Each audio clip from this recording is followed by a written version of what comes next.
अस्सलाम वालेकुम स्टूडेंट्स। आज हमारा पार्ट्स ऑफ स्पीच का टॉपिक वर्ब शुरू होगा। What is a verb? Verb क्या होता है? Verb students parts of speech का मैं कहूँगा सबसे अहम पार्ट होता है।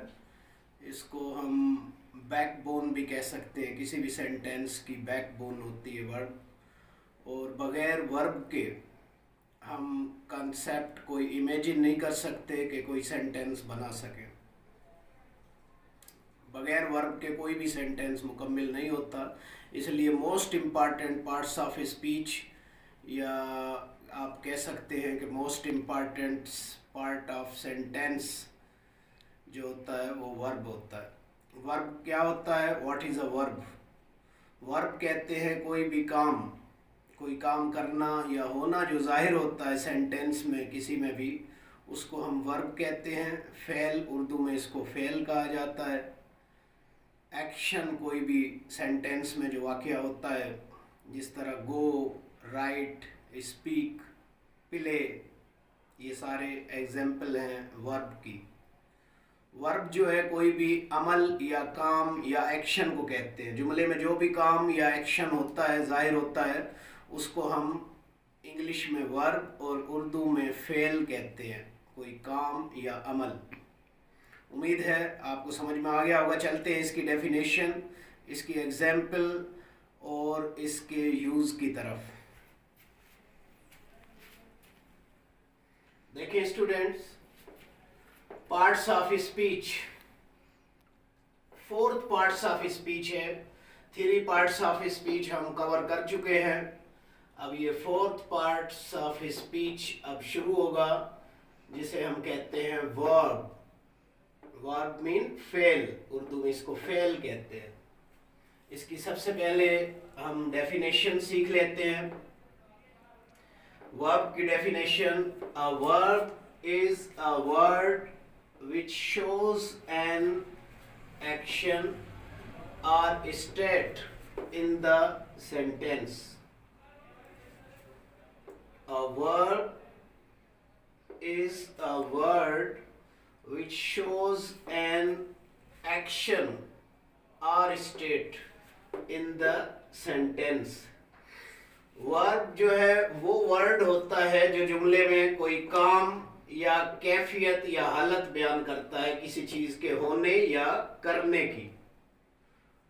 एग्जाम्पल देखें: ईट, खाना, प्ले, खेलना, हैव, मौजूदगी के लिए भी इस्तेमाल होता है, और एज अ हेल्पिंग वर्ब भी इस्तेमाल होता है। आर भी हेल्पिंग वर्ब है। अब देखें इसका यूज समझ लेते हैं। यूज नंबर 1, फर्स्ट सेंटेंस देखें स्टूडेंट: आई प्ले फुटबॉल। अब देखें इसमें क्या काम हो रहा है। जुमले के 3 पार्ट्स होते हैं स्टूडेंट्स, वो हम नेक्स्ट जब टेंस का टॉपिक शुरू करेंगे उसमें मैं डिटेल से पढ़ेंगे, लेकिन फ़िलहाल मुख्तसरन आपको बता देता हूँ मैं। ये सब्जेक्ट होता है, जो काम करने वाला होता है उसको सब्जेक्ट कहते हैं या फाइल कहते हैं, और सेकंड पार्ट जो होता है इसको वर्ब कहते हैं, वर्ब। और थर्ड पार्ट सेंटेंस का जो होता है इसको हम कहते हैं ऑब्जेक्ट, जिस पर काम का असर पड़े या जो काम से मुतासिर हो। सब्जेक्ट काम करने वाला होता है, वर्ब काम होता है, अमल, एक्शन, कोई भी जुमले में जो हो रहा हो, और जिस पे काम का असर पड़े या जिसको किया जाए वो ऑब्जेक्ट होता है। जैसे आई प्ले फुटबॉल, मैं फुटबॉल खेलता हूँ। अब इसमें काम करने वाला या खेलने वाला मैं हूँ, आई, ये सब्जेक्ट, और इसमें काम हो रहा है, खेलने का काम हो रहा है, प्ले। प्ले जो है वो वर्ब है, और क्या खेला जा रहा है? फुटबॉल। यहाँ पर क्रिकेट भी आ सकता है, हॉकी भी आ सकता है, मतलब जो भी काम हो या जो भी काम किया जाए वो ऑब्जेक्ट होता है। उम्मीद है जुमले के ये 3 पार्ट्स आपको समझ में आ गए होंगे। इस जुमले में ये प्ले जो है खेलना, ये वर्ब है। देखें स्टूडेंट, अगर इस वर्ब को हम निकाल दें सेंटेंस से तो यहां बचेगा आई फुटबॉल, मैं फुटबॉल। तो ये जुमला मुकम्मिल नहीं हो रहा है। देखें इसी तरह अगर हम फुटबॉल को निकाल दें, मैं खेलता हूं। अच्छा, ये वर्ब के अलावा जो है फुटबॉल या आई, इनसे भी सेंटेंस मुकम्मिल नहीं हो रहा है। लेकिन अगर ये दोनों ही निकाल दें, हम ये भी निकाल दें और ये अकेला वर्ब ही सिर्फ रहे, प्ले, खेलना, ये मुकम्मिल मीनिंग देगा खेलना। तो इसलिए इसको हम कहते हैं सेंटेंस की ये जान होता है, ये सेंटेंस का हार्ट, दिल होता है। और इसको हम रीढ़ की हड्डी, बैकबोन ऑफ द सेंटेंस भी कहा जाता है। Most important part of the sentence इसको कहा जाता है। चलते हैं सेकंड यूज की तरफ। देखें, you eat an apple, you eat an apple. अब इसमें देखें, ये सब्जेक्ट है और ये ऑब्जेक्ट है, ये वर्ब है। वर्ब जो है ईट, खाना। अब इसमें काम क्या हो रहा है, आप सेब खाते हो, इसमें क्या काम हो रहा है, खाने का काम हो रहा है। तो ईट जो है, ईट वर्ड, वो वर्ब है और यू सब्जेक्ट है, एंड एप्पल जो है वो ऑब्जेक्ट है। इसी तरह सेंटेंस नंबर 3 में आई हैव 3 बुक्स। अब देखें इसमें जो है काम करना जाहिर तो नहीं हो रहा, इसमें स्टेट बताई जा रही है। जो ये सेंटेंस में मैंने बताया था, स्टेट कि मेरे पास 3 बुक्स हैं, 3 किताबें हैं। तो हैव, इसमें जो है हैव वर्ड जो इस्तेमाल हो रहा है, इस हैव को हम एज अ वर्ब के तौर पे यूज कर रहे हैं। ठीक है स्टूडेंट, उम्मीद है समझ में आ गया होगा। और यहाँ पर ये जो एक्शन जाहिर हुआ है, एक्शन, ये एक्शन है, प्ले, ईट, ये एक्शन को जाहिर कर रहे हैं। और स्टेट को जो जाहिर कर रहे हैं, स्टेट को हैव। और इसी तरह नंबर 4 सेंटेंस में यू आर अ टीचर, आप एक टीचर हो। अब इसमें स्टेट जाहिर की जा रही है टीचर की, कि आप टीचर हो। आर जो है यहाँ पर एज अ वर्ब के तौर पे यूज हो रहा है। तो बगैर इन वर्ब के हम सेंटेंस को मुकम्मिल नहीं कर सकते। सेंटेंस इनकम्प्लीट होता है, नामुकम्मिल सेंटेंस होता है बगैर वर्ब के। वर्ब के बगैर जो है हम कॉन्सेप्ट इमेजिन, तसव्वुर नहीं कर सकते कि कोई जुमला मुकम्मिल हो। Verb is an action word होता है, वो कोई काम जाहिर करता है, कोई अमल जाहिर करता है जुमले में। और जुमले वर्ब को किसी का मोहताज नहीं होता, वर्ब इंडिपेंडेंट होता है, ये डिपेंडेंट नहीं होता। वर्ब खुद ही अपने तौर पे ही जो है कंप्लीट मीनिंग देता है।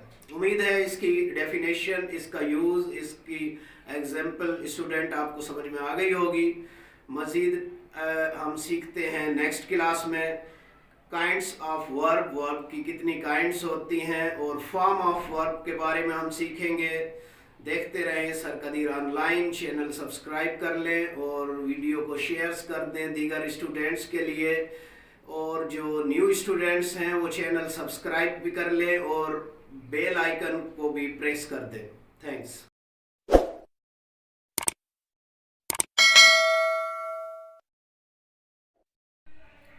Welcome back student.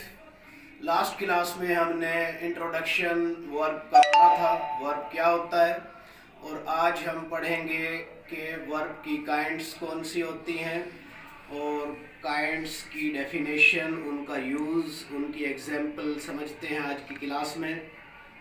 तो चलते हैं आज की क्लास की तरफ। देखें students, kinds of verb, verb की काइंड्स। देखें फर्स्ट काइंड वर्ब की ट्रांजिटिव वर्ब, उर्दू में इसको फ़ेल मुतअद्दी कहते हैं। Transitive verb. ट्रांजिटिव वर्ब क्या होता है, देखें इसकी डेफिनेशन समझ लेते हैं सबसे पहले। This verb shows an action passes over from subject to an object. This verb shows an action passes over from subject to an object. Example, I write a letter. अब देखिए ट्रांजिटिव वर्ब जो है ऐसा verb होता है जिसमें हमें object की भी जरूरत होती है। सेंटेंस को अपनी मीनिंग मुकम्मल तौर पर जाहिर करने के लिए ऑब्जेक्ट की जरूरत पड़ती है। सेंटेंस के 3 पार्ट्स मैंने बताए थे आपको, सब्जेक्ट, वर्ब और ऑब्जेक्ट। अब देखें अगर ऑब्जेक्ट ये ना हो तो सब्जेक्ट और वर्ब जो है इनकम्प्लीट मीनिंग देते हैं, नामुकम्मल मीनिंग देते हैं। जब तक हम ऑब्जेक्ट इसके साथ न लगाएं, ऑब्जेक्ट जब तक इसमें शो ना हो तो वो सेंटेंस कंप्लीट मीनिंग नहीं देता। इसलिए ट्रांजिटिव वर्ब में सेंटेंस को मुकम्मल मीनिंग देने के लिए ऑब्जेक्ट की भी जरूरत पड़ती है। इसको कहते हैं transitive verb. This verb shows an action passes over from subject to an object.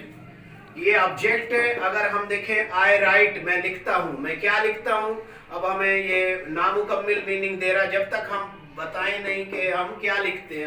A letter, मैं एक खत लिखता हूँ, I write a letter. A letter की जगह आप बुक भी लिख सकते हैं, आप कुछ और भी लिख सकते हैं। आई राइट एन एप्लीकेशन, मैं एक एप्लीकेशन लिखता हूँ। आई राइट एन एसे, मैं एक एसे लिखता हूँ। मतलब इस सेंटेंस में जब तक ऑब्जेक्ट नहीं दिया जाएगा ये सेंटेंस मुकम्मल मीनिंग नहीं देगा, कंप्लीट मीनिंग इसकी नहीं होगी, इनकम्प्लीट मीनिंग होगी। मतलब ये इस सेंटेंस में ट्रांजिटिव वर्ब में ऑब्जेक्ट कंपलसरी होता है, बगैर ऑब्जेक्ट के वो सेंटेंस नामुकम्मल होता है, इनकम्प्लीट होता है। चलते हैं next second exercise, second example की तरफ देखें। You have sold your PC. अब इसमें भी देखें आपने अपना पीसी, अपना कंप्यूटर बेच दिया है। You subject, sold verb, your PC object.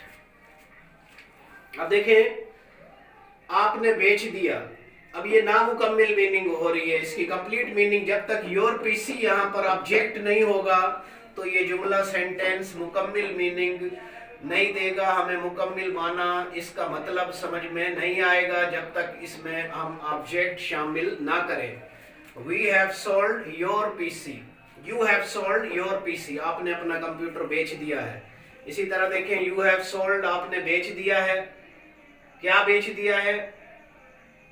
Your house, आपने अपना घर बेच दिया है, यहाँ पे हाउस भी लिख सकते हैं। You have sold your car, आपने अपनी कार बेच दी है। मतलब जब तक ऑब्जेक्ट इसमें शामिल नहीं होगा तो ये सेंटेंस मुकम्मल मीनिंग नहीं देगा, इसलिए ये सेंटेंस डिपेंडेंट है ऑब्जेक्ट पर। इसी तरह चलते हैं नेक्स्ट एक्सरसाइज की तरफ देखें। Number 3, next example 3। ही पनिशेस हिज यंगर ब्रदर, वो अपने छोटे भाई को सजा देता है। ही सब्जेक्ट, पनिशेस वर्ब। अब वो सजा देता है, वो सजा देता है, किसको देता है ये हमें जब तक ऑब्जेक्ट नहीं रखेंगे इस सेंटेंस में हमें पता नहीं चलेगा। He punishes student, he punishes children, he punishes his younger sister, his younger brother. इस तरह मतलब जब तक ऑब्जेक्ट इसमें शामिल नहीं होगा ये जुमला नामुकम्मल रहेगा। तो इसलिए स्टूडेंट आपको समझ में आ गया होगा कि ट्रांजिटिव वर्ब उस वर्ब को कहते हैं जिसमें सब्जेक्ट और वर्ब के साथ, जिस सेंटेंस में सब्जेक्ट और वर्ब के साथ ऑब्जेक्ट भी कंपलसरी होता है, जरूरी होता है, और उसके ऑब्जेक्ट के बगैर उस सेंटेंस की मीनिंग नामुकम्मिल, इनकम्प्लीट होती है। चलते हैं इसकी नेक्स्ट काइंड की तरफ देखें। इसकी सेकंड काइंड, ये ट्रांजिटिव था, ये इंट्रांजिटिव सेंटेंस है। Intransitive verb, sorry, intransitive verb होगा ये। इंट्रांजिटिव वर्ब उर्दू में इसको फेल लाजिम कहते हैं। देखें इंट्रांजिटिव वर्ब क्या होता है। This verb shows an action stops with subject. अब इसमें जो है, इस जुमले में सब्जेक्ट के बाद वर्ब पे आकर जुमला स्टॉप हो जाता है और वो कंप्लीट हो जाता है। And does not pass over to an object. उसको ऑब्जेक्ट की जरूरत नहीं होती, वो ऑब्जेक्ट तक नहीं जाता। इसमें जुमले को कंप्लीट होने के लिए ऑब्जेक्ट की जरूरत थी, लेकिन इसमें जुमले को कंप्लीट होने के लिए ऑब्जेक्ट की जरूरत नहीं होती। ये सब्जेक्ट और वर्ब भी मुकम्मिल मीनिंग देते हैं, कंप्लीट सेंटेंस कहलाता है। देखें एग्जांपल नंबर 1 है सन, द सन राइजेस। अब ये जुमला मुकम्मिल है, सूरज उभरता है। ही वीप्स, वो रोता है। अब इसमें ऑब्जेक्ट की जरूरत ही नहीं है, हम ये मुकम्मिल मीनिंग दे रहा है। यू स्माइल, आप मुस्कुराते हो। दे लाफ, वो हंसते हैं। मतलब ये ऐसे सेंटेंस हैं जिनमें इनको ऑब्जेक्ट की जरूरत नहीं है, बल्कि सब्जेक्ट और वर्ब मिलकर ये कंप्लीट और मुकम्मिल मीनिंग दे रहे हैं। तो जिस सेंटेंस को कंप्लीट मीनिंग अदा करने के लिए ऑब्जेक्ट की जरूरत ना हो, वो इंट्रांजिटिव वर्ब कहलाता है। और जिस सेंटेंस को अपनी मीनिंग मुकम्मिल करने के लिए सब्जेक्ट और वर्ब के साथ ऑब्जेक्ट की भी जरूरत हो, उसको ट्रांजिटिव वर्ब कहते हैं। उम्मीद है कि स्टूडेंट्स ये दोनों का डिफरेंस आपको समझ में आ गया होगा। ट्रांजिटिव और इंट्रांजिटिव वर्ब क्या होते हैं, उनमें क्या फर्क है, उनमें क्या डिफरेंस है। दोनों का डिफरेंस, दोनों का फर्क आपको समझ में आ गया होगा। फिर भी कोई बात अगर किसी स्टूडेंट को कोई समझ में ना आई हो तो मुझे कमेंट्स करें। इंशाल्लाह I will try my best to explain it in next video. Thanks.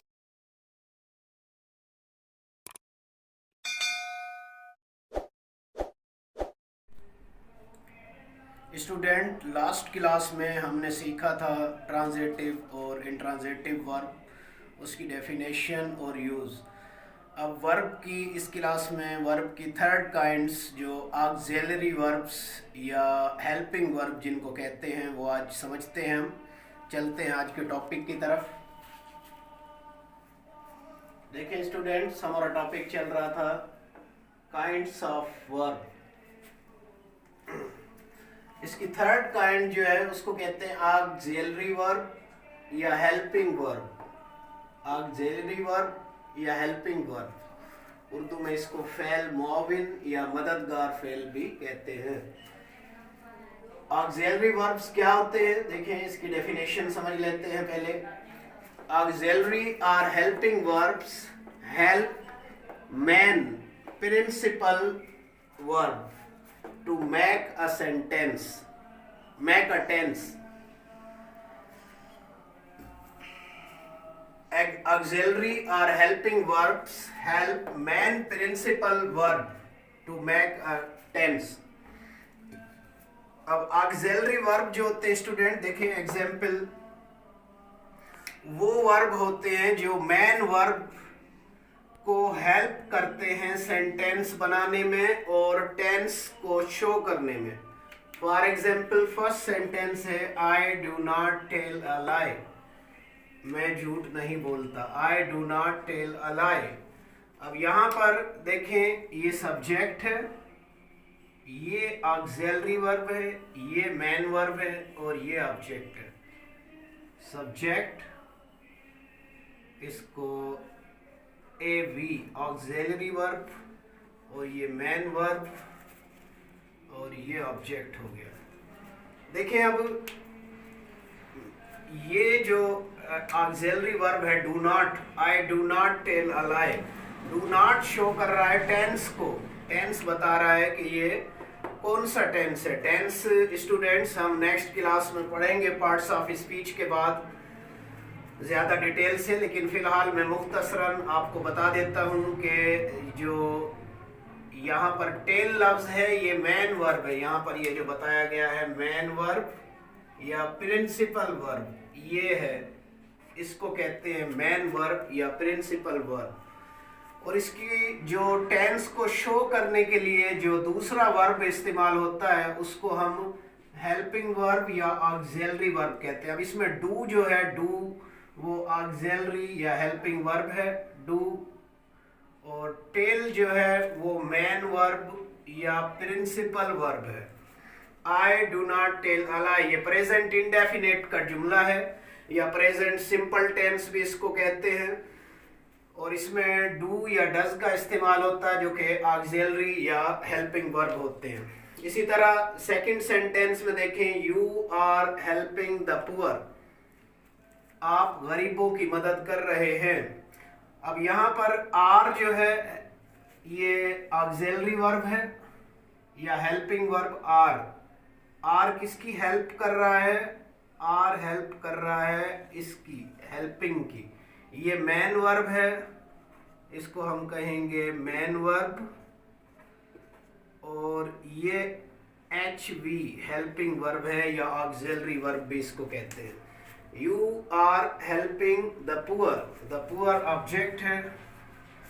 तो इसी तरह देखें, ये आर जो है शो कर रहा है इस टेंस को कि ये कौन सा टेंस है। ईगो वाली फॉर्म जो होती है इसको प्रेजेंट पार्टिसिपल कहा जाता है, वर्ब की फोर्थ फॉर्म भी कहा जाता है इसको, और ये इस्तेमाल होती है, इसको हम यूज करते हैं प्रेजेंट कंटिन्यूअस टेंस या प्रेजेंट प्रोग्रेसिव टेंस में। ये सेंटेंस जो है बिलोंग करता है कंटिन्यूअस या प्रोग्रेसिव सेंटेंस से, और ये इसका हेल्पिंग वर्ब है, ये मेन वर्ब या प्रिंसिपल वर्ब है जो कि जुमला बनाने के लिए यूज होता है। नंबर 3 देखें, she has done his duty. She has done his her duty. She has done her duty. अब यहां पर देखें, हैज जो इस्तेमाल हो रहा है, हैज ये हेल्पिंग वर्ब है, और डन जो है मेन वर्ब है, इसको हम ए वी ऑक्सिलरी वर्ब कहेंगे, और ये प्रिंसिपल वर्ब या main verb M V main verb, A V auxiliary verb, M V main verb use होगा। हर ड्यूटी जो है यहाँ पर ये होगा ऑब्जेक्ट। ये प्रेजेंट परफेक्ट टेंस का जुमला है, और ये हम आगे चल के इसकी मज़ीद डिटेल और बनाने का तरीका सीखेंगे नेक्स्ट जब टेंसेस की क्लास शुरू होगी। तो फिलहाल इस क्लास में मैं आपको सिर्फ हेल्पिंग वर्ब, ऑक्सिलरी वर्ब और मेन वर्ब का कॉन्सेप्ट बताना चाहता हूँ, क्लियर करना चाहता हूँ। देखें नंबर 4 में, did you go to school yesterday, क्या आप कल स्कूल गए थे। अब इसमें हेल्पिंग वर्ब देखें, ऑक्सिलरी वर्ब जो है डिड है, और गो जो है गो ये मेन वर्ब है M V. To school yesterday जो है इसका, टू स्कूल इसका ऑब्जेक्ट है और वो प्रेडिकेट है। इसी तरह नंबर 5 देखिए, I can drive a car. I can drive a car. अब इसमें देखें, कैन हेल्पिंग वर्ब है और ड्राइव मेन वर्ब है। एच वी या ऑक्सिलरी वर्ब, हेल्पिंग वर्ब और प्रिंसिपल वर्ब या मेन वर्ब। ये ऑब्जेक्ट हो गया इसका और ये सब्जेक्ट हो गया इसका। तो स्टूडेंट, उम्मीद है आपको ऑक्सिलरी वर्ब और मेन वर्ब या प्रिंसिपल वर्ब समझ में आ गए होंगे। इस क्लास में 2 काइंड्स हमने पहले ही सीख ली थी, ट्रांजिटिव और इंट्रांजिटिव। थर्ड काइंड जो है ऑक्सिलरी वर्ब्स है। इसके बाद जो है फॉर्म ऑफ वर्ब होती हैं, उनके भी कुछ बुनियादी रूल्स मैं नेक्स्ट क्लास में इंशाल्लाह अगली नेक्स्ट क्लास में आपको फॉर्म ऑफ वर्ब के मुतालिक बताऊंगा कि फॉर्म ऑफ वर्ब कितनी होती हैं, कौन कौन सी होती हैं, और ज़्यादातर किस तरह बनाई जाती हैं, वो मिलते हैं नेक्स्ट क्लास में और समझते हैं वर्ब की मज़ीद फॉर्म ऑफ वर्ब। थैंक्स।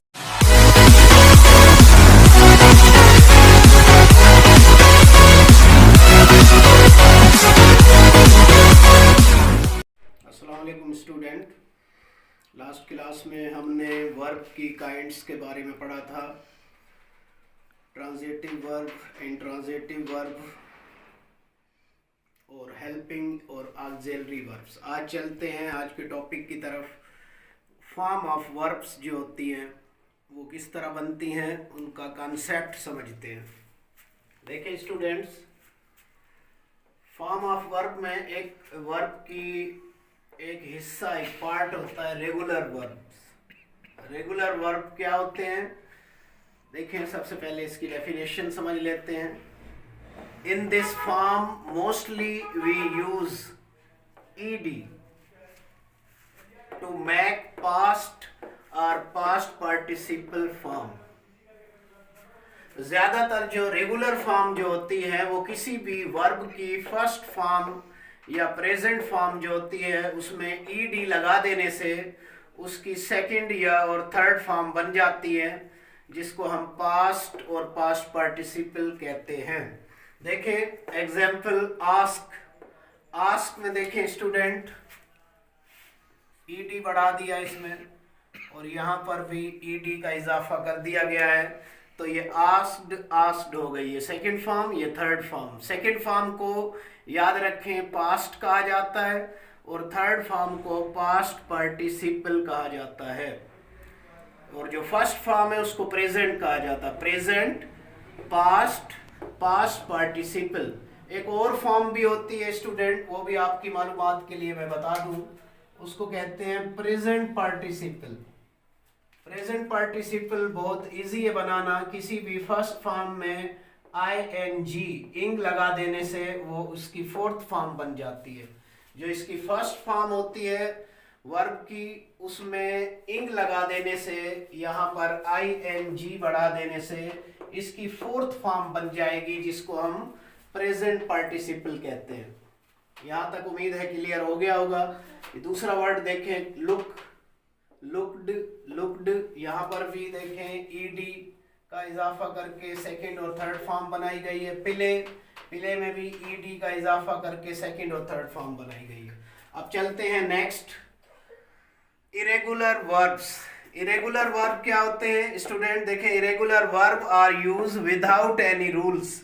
बगैर किसी कानून कायदे के ये इरेगुलर वर्ब, कुछ ऐसी वर्ब होते हैं जिनकी सेकंड और थर्ड फॉर्म, जिनका पास्ट और पास्ट पार्टिसिपल फॉर्म जो है वो बगैर किसी रूल रेगुलेशन के, मतलब ईडी के बगैर, इनमें ईडी नहीं लगता है, लेकिन ये बहुत कम होते हैं।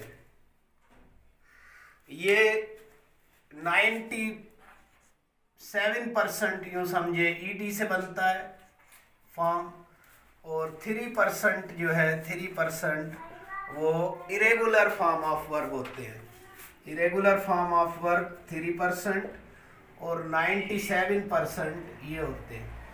तो ये स्टूडेंट्स, आपको मेरा मशवरा है, आपको एडवाइस है कि ये फॉर्म ऑफ वर्ब तकरीबन जो हैं, जो इरेगुलर फॉर्म ऑफ वर्ब होते हैं 100, 150, 200, 250 वर्ड होंगे, वो तकरीबन आपको मुकम्मल याद करने होंगे। उनके अलावा जो इनके अलावा बनते हैं वो यकीनन आप समझ जाएंगे कि ईडी लगाकर वो फॉर्म बनाए जाते हैं। जिस तरह देखें, इरेगुलर फॉर्म ब्रेक, ब्रेक तोड़ना, ब्रोक, ब्रोकन। इसी तरह राइट, लिखना, रोट, रिटन, ड्रिंक, पीना, ड्रैंक, ड्रंक, ब्लो, हवा का चलना, ब्ल्यू, ब्लोन, और इसी तरह गो का वेंट, गॉन। उम्मीद है कि आपको समझ में आ गया होगा। ये तीनों फॉर्म में अक्सर इनकी जुदा जुदा होती हैं, या कोई कोई इकट्ठी एक सेकंड और थर्ड सेम भी होती हैं कुछ।